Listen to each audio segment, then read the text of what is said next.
came back to time, I thought, how do we break through the clutter? How do we break through and distinguish ourselves? And one of the things that I wanted to do was, I felt for years and years on the cover of Time magazine, which is the biggest chance to break through every week, we asked questions. We would say traditionally, can we win the war on global warming? We would say, should we teach the Bible in public schools? There were always questions because we were afraid of actually making an affirmative statement with a point of view. And from the time I came back, I have felt that we have to actually say, if we have a point of view about something and we feel strongly about it, we just have to be assertive about it and say it positively. I don't think people are looking for us to ask questions. I think they're looking for us to answer questions.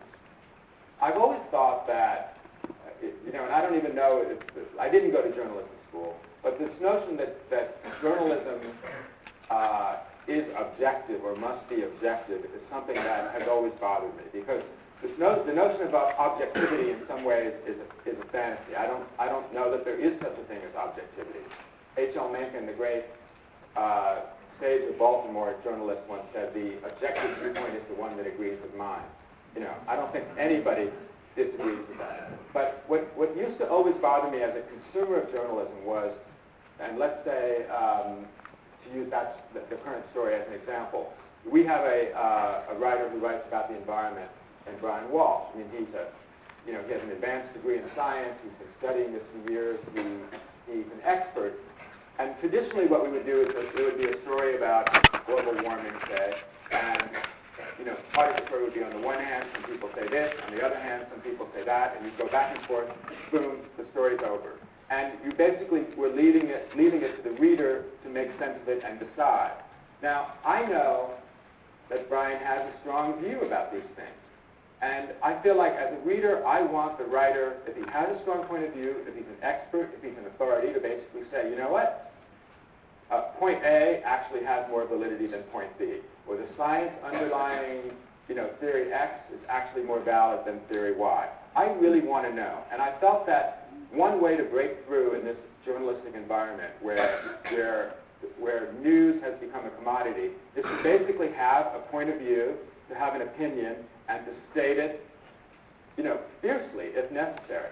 Now, that doesn't mean that you don't summarize the other points of view, that you don't, in a transparent way, say, here's this point of view, here's this idea, and they each have validity in a certain way. But at the end of the day, I'm an authority, I'm an expert, I've studied this, and in my view, this point of view has more merit. Yes? We're looking at how... Oh, and this cover, by the way. So, I'm sorry. So I was, and maybe I was wrong, but there's never a right or a wrong answer. Internally, I think I was the only person who wanted to do the green cover. Everybody thought, oh, with the red border, 85 years old, it's not even a big special issue. We're changing something that people identify with. My feeling is, as I said early on, it's so difficult to break through into people's consciousness and get people's attention, particularly a subject like this, by the way, which is now so suffused in the culture that one seems like another. My feeling is you just have to really grab people by the lapels and say, hey, pay attention. And that is the idea of doing this. We'll do it once a year, and it'll get a little bit of special attention. But I just think you can't be squeamish about trying to get people's attention. Did this imagery ever cross your mind as being offensive? Yes, absolutely. I certainly knew that some people would be offended by it. Obviously, many people were offended by it. But I do think, and I would make this case, and I made the case to people who talked about it, is that the climate change, and we can even discuss the merits of it or not. I mean, climate change is something that affects every living human being. And to say that somehow we're taking a little cause,